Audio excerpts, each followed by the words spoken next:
नाक्षत्रं ब्रह्म मृदनोति नाक्षत्रं ब्रह्म वर्धते। नमस्कार, मैं आचार्य संजीव मिश्र आप सभी का अपने इस यूट्यूब चैनल पर स्वागत करता हूं। सभी प्रिय दर्शकों को भगवान परशुराम जयंती के पावन अवसर पर हार्दिक शुभकामनाएं।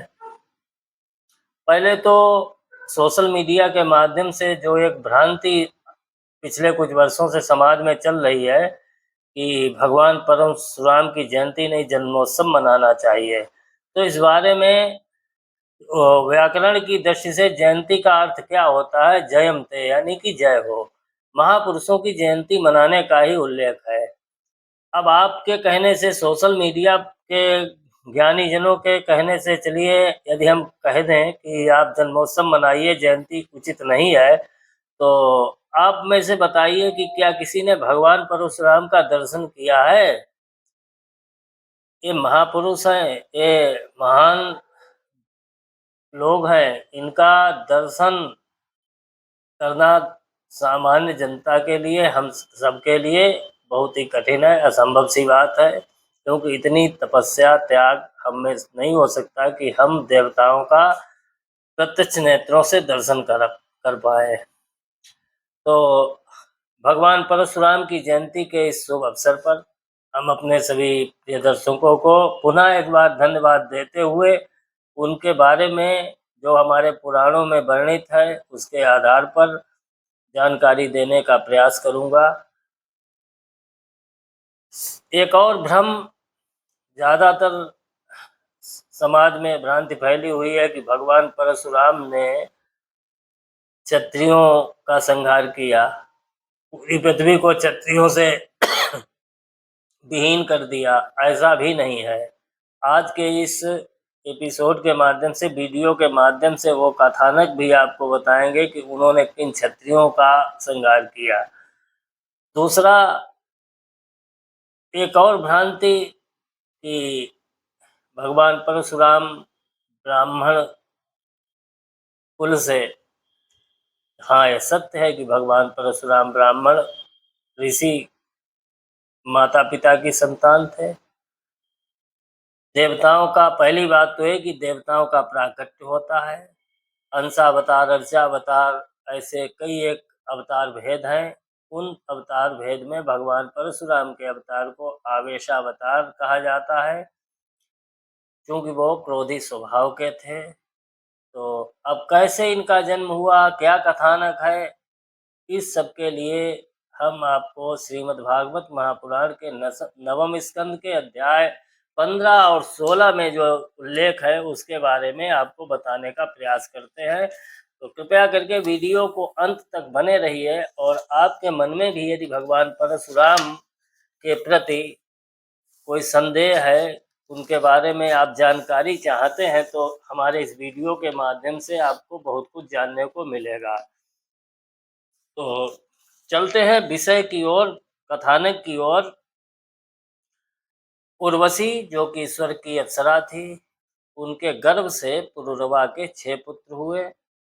आयु, शतायु, सत्यायु, रथ, विजय और जय, इन सब का वंश चला। आगे चल के इसी वंश में कुशाम्बु की उत्पत्ति हुई, और कुशाम्बु के पुत्र गाधी हुए। गाधी की कन्या सत्यवती हुई, और ऋचिक ऋषि ने गाधी से उस कन्या का हाथ मांगा, परंतु गाधी ने सोचा कि वर जो है वो कन्या के अनुरूप होना चाहिए। सत्यवती बहुत योग्य कन्या थी, तो गाधी ने उचित विचार किया, वर की परीक्षा लेनी चाहिए।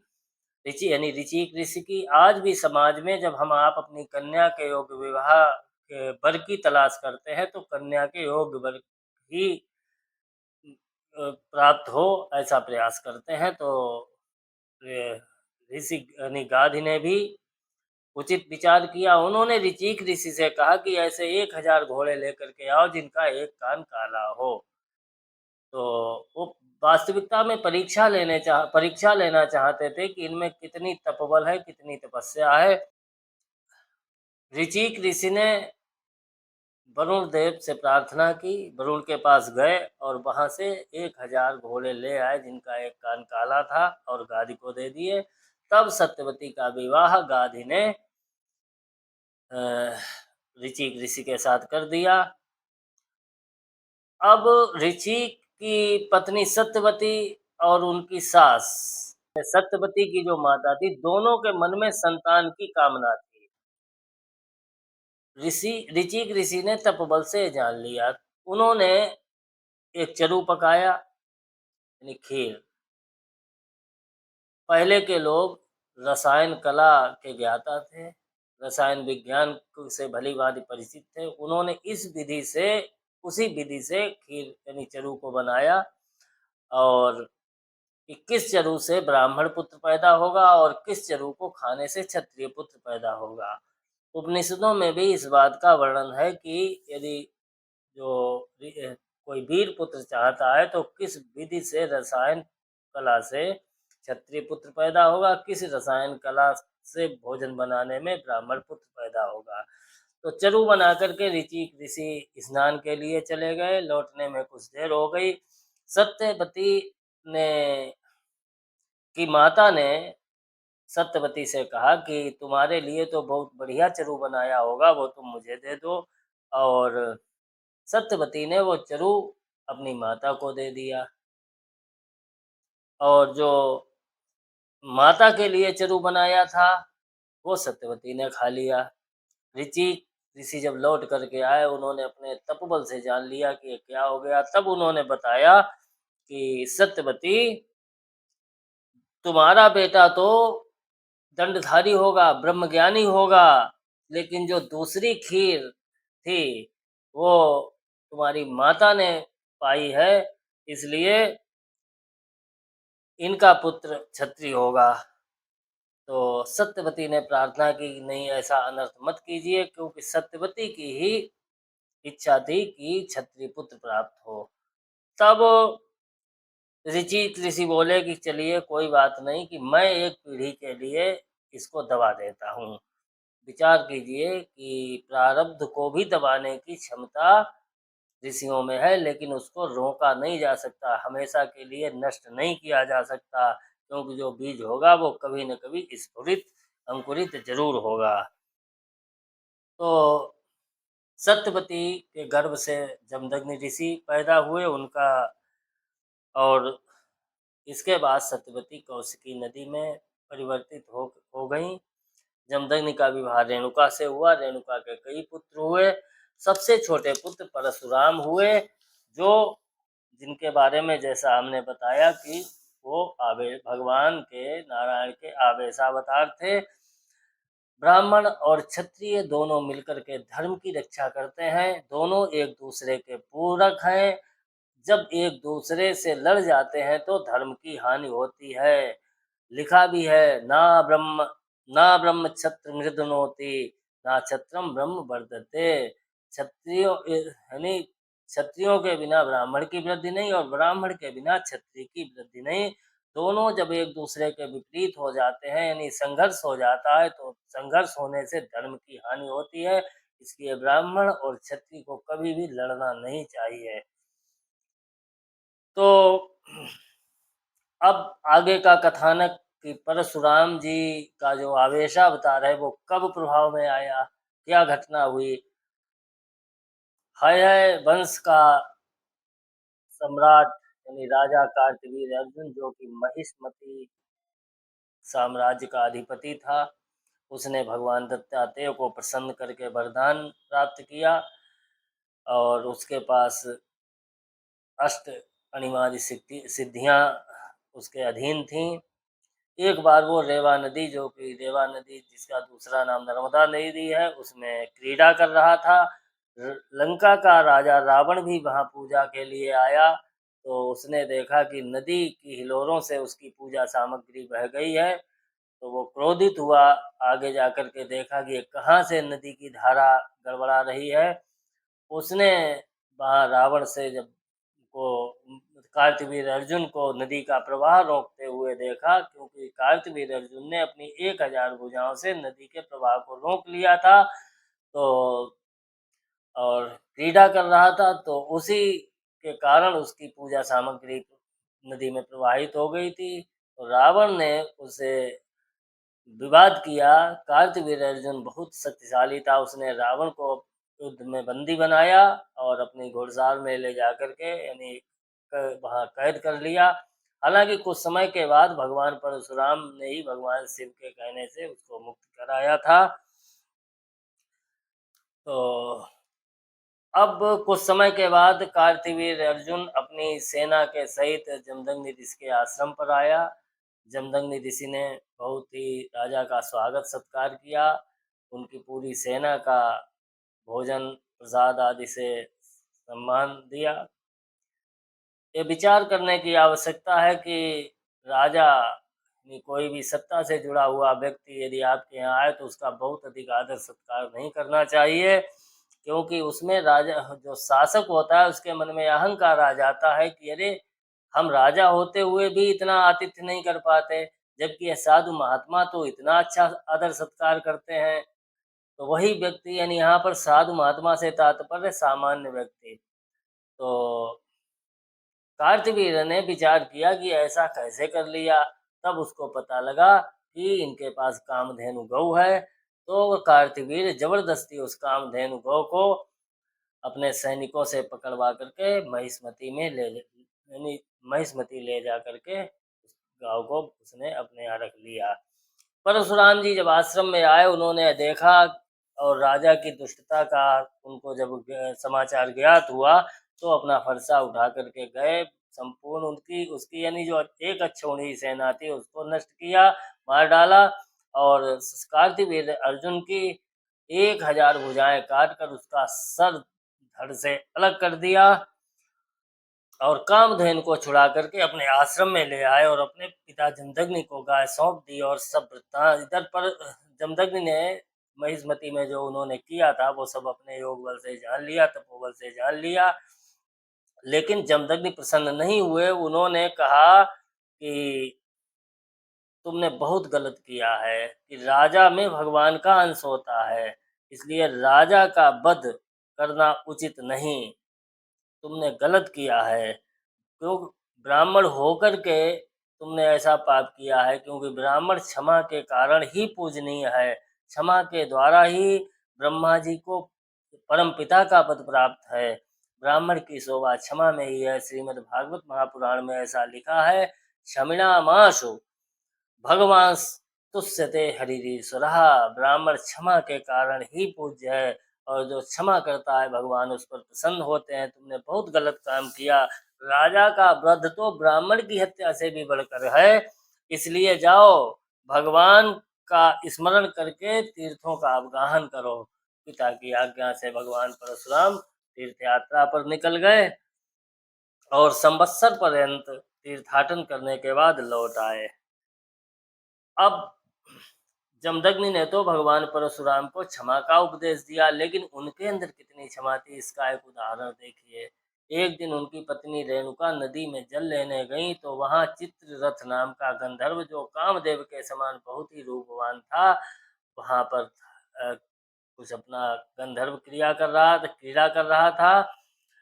तो रेणुका उस गंधर्व को देखकर उनके मन में कुछ वासना प्रकट हो गई। जमदग्नि ऋषि ने अपने तपोबल से जान लिया। रेणुका जब लौट करके आई तो उन्होंने अपने पुत्रों को आदेश दिया कि अपनी माता का सिर धड़ से अलग कर दो, लेकिन जो उनके पुत्र थे उन्होंने पिता की आज्ञा को नहीं माना।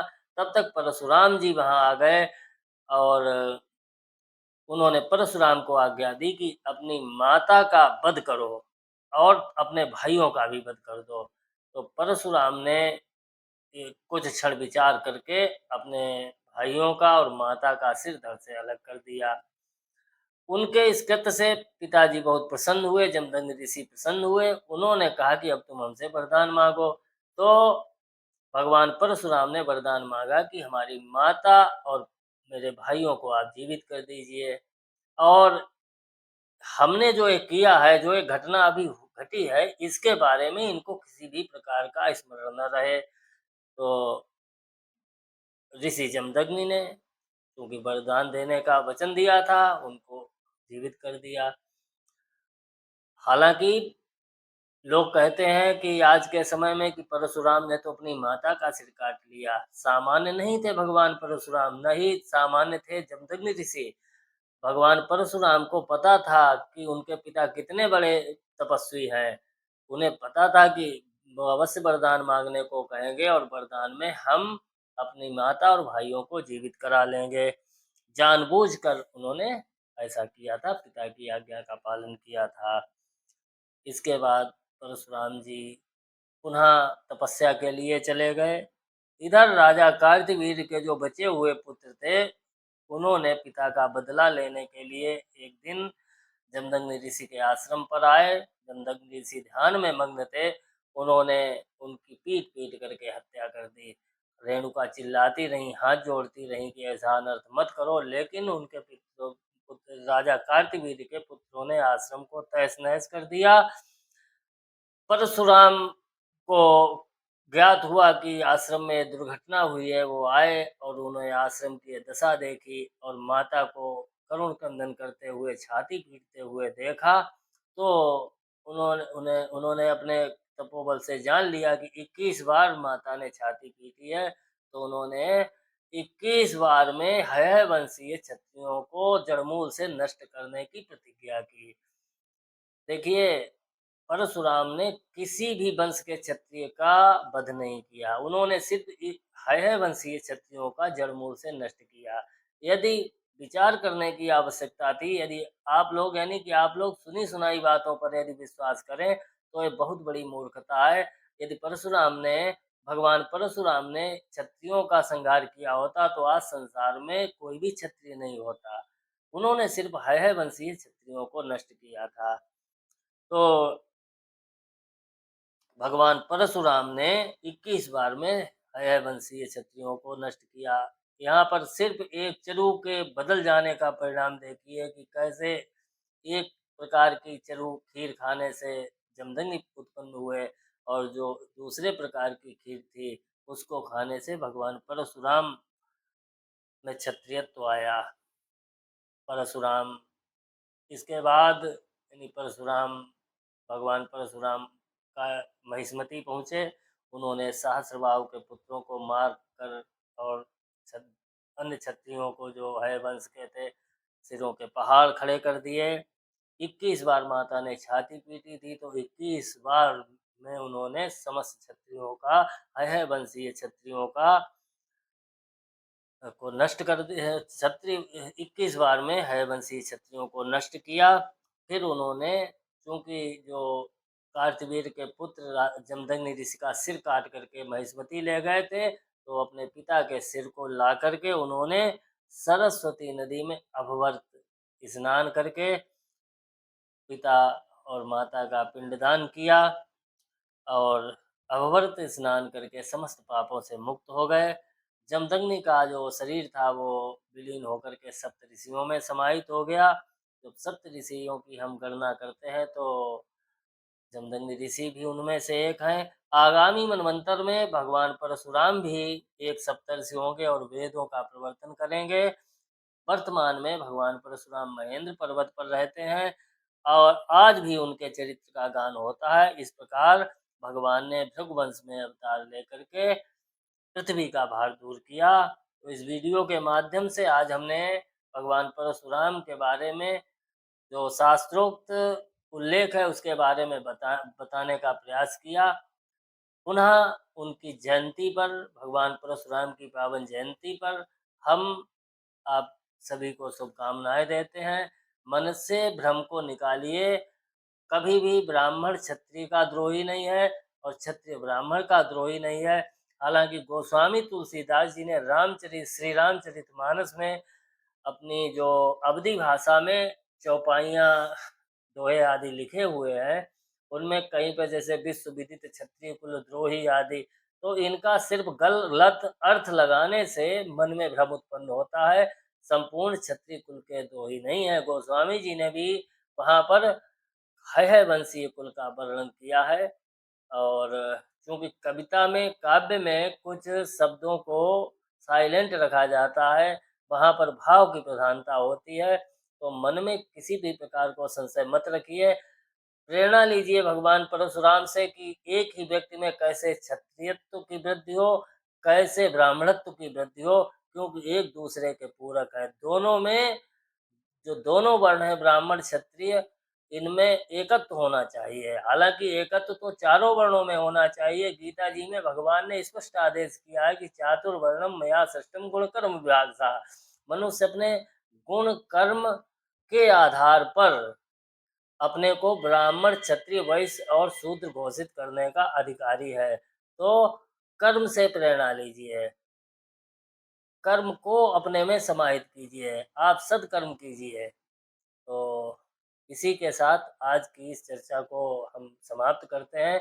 कृपया करके हमारे इस यूट्यूब चैनल को लाइक और सब्सक्राइब कीजिए।